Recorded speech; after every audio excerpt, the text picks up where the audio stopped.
शदीद मोहब्बत करते हैं अपने मालिक से, प्यार करते हैं अपने मालिक से, मोहब्बत करते हैं। ये जो सारी रात अल्लाह वाले नमाज पढ़ लेते थे ना, यहां तो माज़अल्लाह लोगों पर चंद रखते हैं बोझ बन जाती हैं। जो सारी रात नमाज होती थी ना, वल्लज़ीना यबीतूना लिरब्बिहिम सुज्जदम व क़यामा, ये सारी रात बंदा नहीं खड़ा रह सकता। ये तभी खड़ा रहता है जब अपने मालिक से मोहब्बत हो जाए, फिर उसके लिए बड़ा आसान हो जाता है।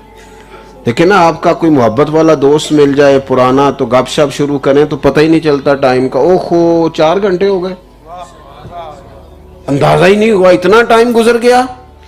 मोहब्बत हो तो फिर सजदा भी लंबा हो सकता है, तिलावत भी लंबी हो सकती है, सदका तो खैरात भी बोझ नहीं बनते अगर मोहब्बत हो। और अगर मोहब्बत ना हो तो फिर तो गुफ्तगू रह जाती है, बातचीत रह जाती है, लोग तलख तलख से, नाराज से, बेचैन से, बेकरार से, उलझे से। अगर मोहब्बत पैदा कर ली जाए, एक तो है अल्लाह से मोहब्बत, और नबी पाक अलैहिस्सलाम ने तो हमारे लिए आसानी कर दी, जगह जगह प्यार करने से बचा लिया। फरमाया तुमने मोमिन ही तब बनना है जब हर चीज से बढ़कर मुझसे प्यार करोगे। हमारे सूफिया ये कहते हैं कि हम ना कभी भी बाल बच्चों के हुकूक अदा ना करते, कभी भी घर ना जाते, बहन भाइयों की तरफ ना देखते, कभी भी शायद माँ बाप की तरफ ना जाते। हम तो इसलिए जाते हैं कि हमें मदीने वाले रसूल ने हुक्म दिया है। असल मोहब्बत तो हुजूर की है, नबी करीम ने उधर भेजा है तो चले गए। जब अपनी जिंदगी में पूरी तरह मोहब्बत का गलबा नहीं, हमारे यहाँ मोहब्बत नहीं होती तो फिर बदगुमानियाँ होती हैं, सूबेजान होता है, ये भी बुरा है, ये भी बुरा है, इस बंदे की फलानी बात बुरी है, इसकी फलानी बात बुरी है। आहिस्ता आहिस्ता लोग छोटे छोटे दायरों में बंद हो जाते हैं, हक परस्त नहीं रहते, फिर गिरोह परस्त बन जाते हैं।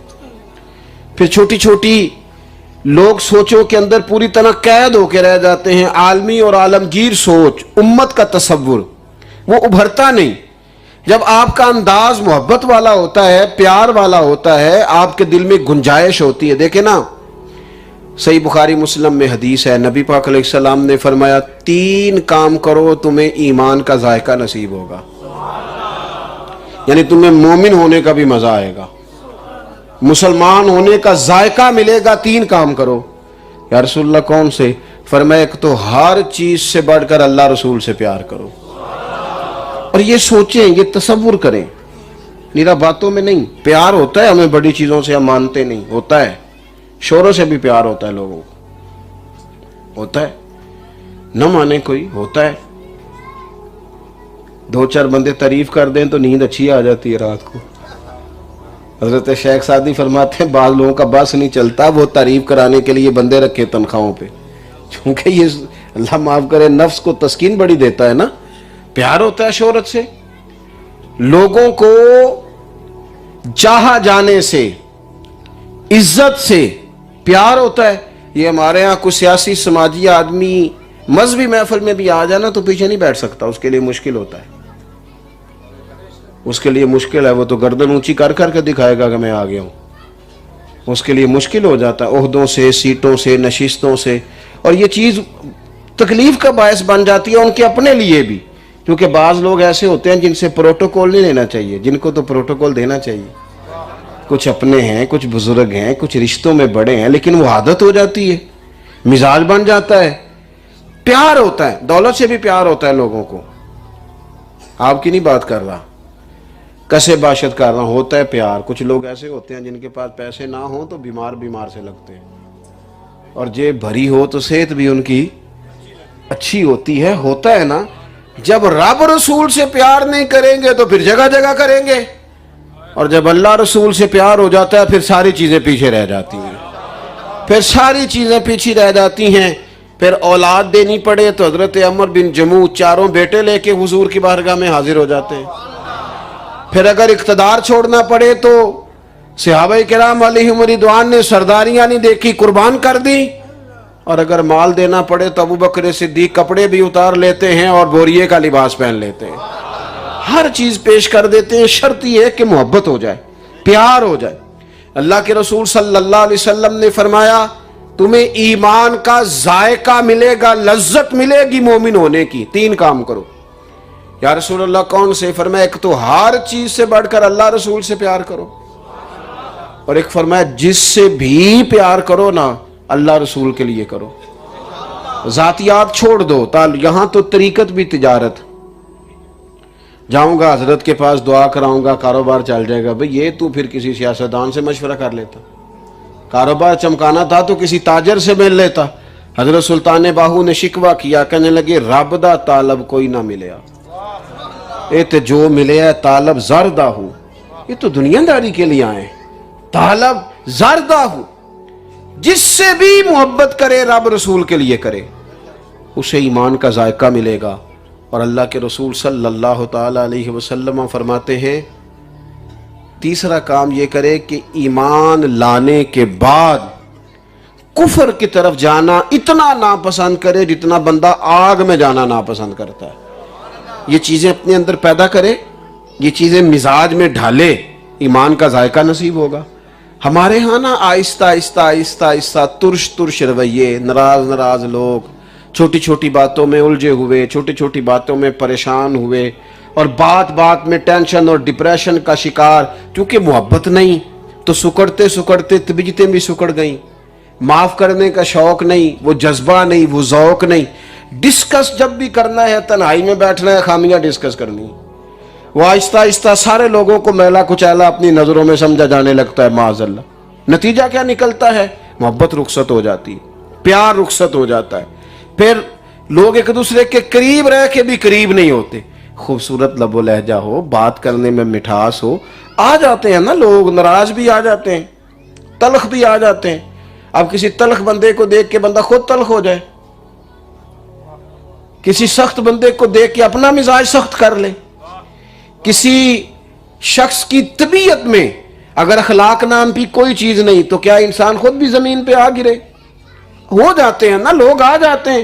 लेकिन बड़े दिल वाला बंदा जो होता है, जो अपना स्टेटस नहीं छोड़ता, कोई कुछ भी करे अपना स्टेटस बंदा छोड़ने को तैयार नहीं होता। वो अपने लेवल के मुताबिक वक्त गुजारता है, अपने लेवल। देखिए हजरत उमर बिन अब्दुल अजीज बादशाह हैं, बादशाह भी हैं और दरवेश भी हैं। 5 सिपारे कुरान मजीद के रोज पढ़ते थे, हजारों की तादाद में दरूद पाक पढ़ते थे, और हुक्मरान भी थे। हमारे यहाँ लोग समझते हैं तस्बीह चलाना, अल्लाह अल्लाह करना ये सिर्फ शायद मस्जिद में पक्के चले जाओ तब हासिल होता है। ये सब लोग अपनी ड्यूटियां जिम्मेदारियां भी करते थे और अल्लाह अल्लाह भी करते थे। इतने बड़े आदमी थे और बादशाह हैं वक्त के। हजरत उमर बिन अब्दुल अजीज गुजर रहे थे, लकड़ी के जूते पहने थे, खड़ाऊं जिनको कहा जाता है। रात का टाइम था, एक बुजुर्ग ना रोड किनारे सो रहे थे। आजकल अपनी जुबान में हम कहते हैं फुटपाथ, और फुटपाथ पे सोए हुए थे। हजरत उमर बिन अब्दुल अजीज का पैर उनके पैर पे आ गया। अब अचानक टक्कर होती है ना किसी के साथ तो फौरन बंदा क्या कहता है? अंधे हो, यही कहते हैं ना, नजर नहीं आता। आपका पैर बाबा जी के पैर के ऊपर आ गया, 4-5 गनमैन भी साथ हैं, एक बादशाह वक्त है, गुजर रहे हैं, पैर पे पैर आया तो वो बुजुर्ग, हमारे भी सियासतदान माफ करते हैं, कुछ सख्त बात की जाए तो माफ कर देते हैं, पर सिर्फ इलेक्शन के दिनों में, आगे पीछे नहीं, इलेक्शन के दिनों में। वो हमें को थोड़ा मौका मिला, हम खिदमत के लिए गए वहाँ सैलाब के इलाकों में, तो वहाँ एक साहब कहने लगे जी वो ना लिस्टें नहीं बन रही, लिस्टें नहीं बन रही कि किस तरह लोगों तक हम पहुंचे, लिस्टें नहीं बन रही। मैं क्या उंजी बनाओ जिमें इलेक्शन के दिन अज बना दे, बन जाती है कि नहीं? पता चल जाता है। जो बच्ची शादी करके कहीं और चली गई उसका भी पता चल जाता है ना वोट किधर है। मदद देनी हो तो फिर नहीं चलता, अल्लाह का खौफ हो तो बड़ी चीजें तय हो जाती, लेकिन जातियात का झगड़ा हो तो फिर हालात और होते हैं। लेकिन ये दुनिया चंद रोजा है, लोगों को तो नाम भी याद नहीं रहे, कितने लोग वज़ूराए आज़म होके गुजर गए, कितने सदर होके गुजर गए, ना ओ पईयां दिस दियां कबरां जिन्हां ते फुल पे, उधरों कोई नहीं जे आमदा ते इधरों ते लखां गए। इसलिए कुछ काम खालिस रज़ा इलाही के तौर पर भी करने चाहिए। पैर पे पैर आ गया, बाबा जी सोए हुए थे, अब वो तकलीफ हुई, फौरन वो उठे और उठते सारी कहने लगे अंधे हो, बादशाह वक्त को सख्त लहजे, अंधे हो, देख के नहीं चला जाता, ये एक मकाम है जहां बंदे का पता चलता है वो कितना बाइखलाक है। अंधे हो? तो उसकी जवाब सुन के हजरत उमर, उसकी बात सुन के हजरत उमर बिन अब्दुल अजीज मुस्कुराए। जितन जितन ते हर कोई खेडे, ओ कदे हारन भी खेड फकीरा। जितन दा मुल कौडी पैंदा ही, हारन दा मुल हीरा। कभी कभी बंदा हारे भी, मुस्कुराए, और ये मुस्कुराना कमाल है। मुस्कुरा के फरमाने लगे, नहीं नहीं बुजुर्गो, अंधा नहीं हूं, मुझे नजर आता है। अब इसका जवाब ये भी तो हो सकता था ना, आप फुटपाथ पे सोए क्यों, ये कुछ सोने की जगह है, आप रास्ते में सोए हुए, कई दलीलें हो सकती थी ना। फरमाया नहीं नहीं मुझे बुजुर्गों, मुझे नजर आता है। वो जो सिपाही थे ना साथ, आपको पता है ये केतली हमेशा चाय से ज्यादा गर्म होती है। ये जो दाएं बाएं होते हैं ना, अल्लाह ही खैर करे, केतली हमेशा ज्यादा गर्म होती है चाय से। उन्होंने तलवारें निकाल ली। आपने फरमाया तुम्हें क्या हुआ? कहने लगे बाबा जी ने आपकी गुस्ताखी की है, सजा देंगे। फरमाने लगे बाबे ने तो कुछ नहीं कहा। कहा जनाब उसने गुस्ताखी की है। फरमाया कोई गुस्ताखी नहीं। कहा जनाब की है। फरमाने लगे बाबा तुमसे बातें कर रहा था, मुझसे कर रहा था? कहा आपसे ही कर रहा था। तो फरमाने लगे नादानो, बाबा जी ने तो एक सवाल पूछा है, उन्होंने पूछा आप अंधे तो नहीं, तो मैंने कह दिया नहीं मुझे नजर आता है, इसमें झगड़े वाली कौन सी बात है? वो जितन जितन तिहार कोई खेडे, कदे हारन भी खेड फकीरा। जितन दा मुल कौडी पैंदा ही, हारन दा मुल। लेकिन हम हारने को तैयार। मियां बीवी की बहस हो रही है, दोनों हारने को तैयार नहीं, बहस हो रही है। एक मेरा फतवा भी है, आप अगर नाराज ना हो तो बता दूं, रहन दिया बता दूं? चले नाराज तो नहीं ना होंगे? पक्का वादा है? चले वादा लेके बता रहा हूं। मेरा ये कहना है कि मियां बीवी के झगड़े में ना अक्सर गलती मियां साहब की होती है। तो वादा किया सी उनको उड़दे क्यों हो? वादा किया था। मस्जिद तो नहीं है जी, ऊंचा नहीं हंसते जी मस्जिद में ऊंचा नहीं हंसते। आप मुस्कुरा सकते हैं, मना है, ये मस्जिद है। तो ज्यादा गलती मियां साहब। अब आप कहेंगे जनाब आपने मुतलक फतवा कैसे दे दिया? बताता हूं कैसे दिया। औरत बेचारी को ना अल्लाह ताला ने अकल के लिहाज से कमजोर पैदा किया है, उसकी शौरी ताकतें पूरी, तो मियां साहब की तो पूरी है ना। अल्लाह ताला ने इसे अफसर बनाया ना औरत पे, तो दरगुजर किसने करना था? मसले का हल किसने निकालना था? तो मियां साहब तो कहने मैं तेनों आज सही करना है। तो फिर ज्यादा गलती किसकी हुई? ये समझाने के लिए अर्ज कर। इसको दिल भी बड़ा रखना चाहिए, अगर इसकी शान बड़ी है तो फिर इसका ज़रफ भी बड़ा होना चाहिए। मेरे अजीज आप बात को याद रखेंगे, जब लहजा प्यार वाला होता है, लहजा मोहब्बत वाला होता है, थोड़ा दरगुजर करना आता है, थोड़ा माफ करना आता है, थोड़ी तबीयत में गुंजाइश होती, फिर इंसान के लिए ना थोड़ा सा आसान हो जाता है जिंदगी के शब रोज गुजारना। हम मोहब्बत वाले इसलिए नहीं होते कि हमारा आदमी से बदला लेना चाहते।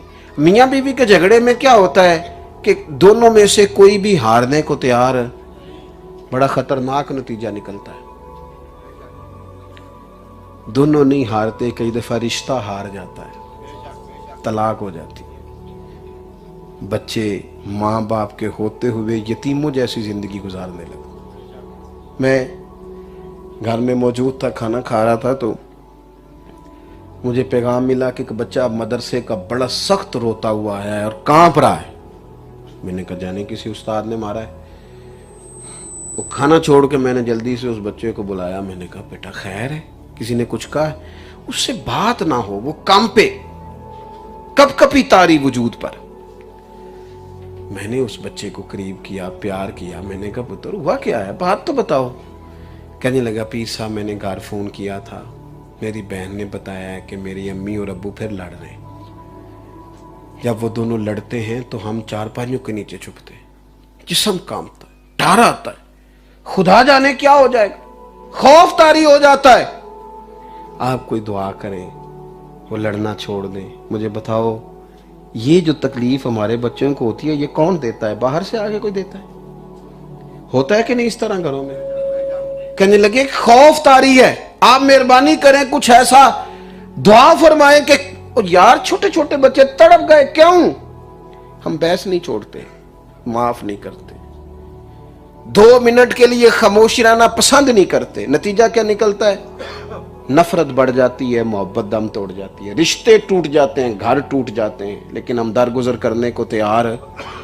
आज मस्जिद में बैठे हो, मोहब्बत की बोली पे बात हो रही है, कुछ ना कुछ दरगुजर करेंगे ना हम इंशाअल्लाह। देखो बुखारी में मौजूद है, हज़रत अनस बिन मालिक रदी अल्लाह तआला अन्हु, हज़रत अबू हुरैरा रदी अल्लाह तआला अन्हु हदीस के रावी हैं, कहते हैं हम नबी पाक अलैहिस्सलाम के साथ गुजर रहे थे, एक बद्दू आया। अल्लाह के प्यारे हबीब अलैहिस्सलाम ने ना सुर्ख धारीदार मुकद्दस चादर को ओढ़ा हुआ था कंधे पे। बद्दू आया, उसने पीछे से पकड़ के ना चादर को खींचा और इस जोर से खींचा कि हुजूर की मुकद्दस गर्दन पर निशान पड़ गया। अल्लाह के महबूब ने रुखे अनवर फेरा तो पता क्या कहता है, गरीब हूं, कुछ लेने आया हूं। सही बताना, दरवाजा जो जोर से खटखटाए उसे खैरात मिलती है, मतलब झिड़कियां मिलती हैं। लेकिन ये सिहा में हदीस मौजूद है, महबूब की ना गर्दन मुबारक पर निशान पड़ गया, और जब हुजूर ने पलट कर देखा तो कहने लगा कुछ लेने आया था। हदीस में लफ्ज ये है कि जब उसने कहा ना कुछ लेने आया था, तो तकलीफ उसने दी है, बज़ाहिर गर्दन पे निशान पड़ गया है। तो हुजूर उसकी ये बात सुनी, अंदाज देखा तो अल्लाह के रसूल ने मुस्कुराना शुरू कर दिया। ये कमाल है, ये कमाल है, इसको सीखें, अपनी जिंदगी के अंदर वो खूबसूरती लाएं, वो दर्द लाएं, माफ करने का वो खास तरीका लाएं। पता है कब्र में हमसे इतना पूछा जाएगा बस के मन रब्बू का, मां दीनू का, किस रब का मानने वाला है, दीन क्या है, महबूब के बारे में क्या कहा करता था। इस पर हमारे सूफिया ने एक बात लिखी है, उन्होंने लिखा है देखो तुम्हारे आमाल की बात नहीं हुई, बस तुमसे पूछा है मानने वाले हैं वो ना अल्लाह रसूल के। यहां तुम्हारे अमाल का जिक्र है, कितनी सारी चीजें हैं जिनका पर्दा रखा गया है, कितनी सारी चीजें जिनका पर्दा। हजरत यूसुफ अलैहिस्सलाम कहत पड़ गया था ना, तो लिखा है अल्लामा मिराजुल इस्लाम अलैहि रहमान ने, कहते हैं कहत पड़ गया था मिस्र में, तो दूर बहुत सारे इलाकों में मिस्र के इर्द गिर्द। तो हज़रत यूसुफ ने चूंकि गंदम पहले से स्टॉक कर ली थी, तो उन्होंने कहा कि चौकियां कायम कर दी कि जो बंदा भी गंदम खरीदने मिस्र आए ना, उससे पूछो क्या लेना है और क्या लेके आया है, पैसे उसके पास कितने, पैसों से लेना है या किसी और जरिए से उसने खरीदना है, क्या लेने आया है, कितनी गंदम चाहिए और क्या लेके आया है। लेकिन फरमाया जब किनान वाले आए ना, वहां भाई रहते थे ना, ये भाइयों से बड़ा प्यार होता है, भतीजों से भी होता है, लेकिन वो बंदा पहले अपने बच्चों के सामने कह बैठता है ना कि सही नहीं, वो लड़ाइयाँ होती हैं तो कमजोरियां बयान कर लेता है ना, तो फिर उसके बाद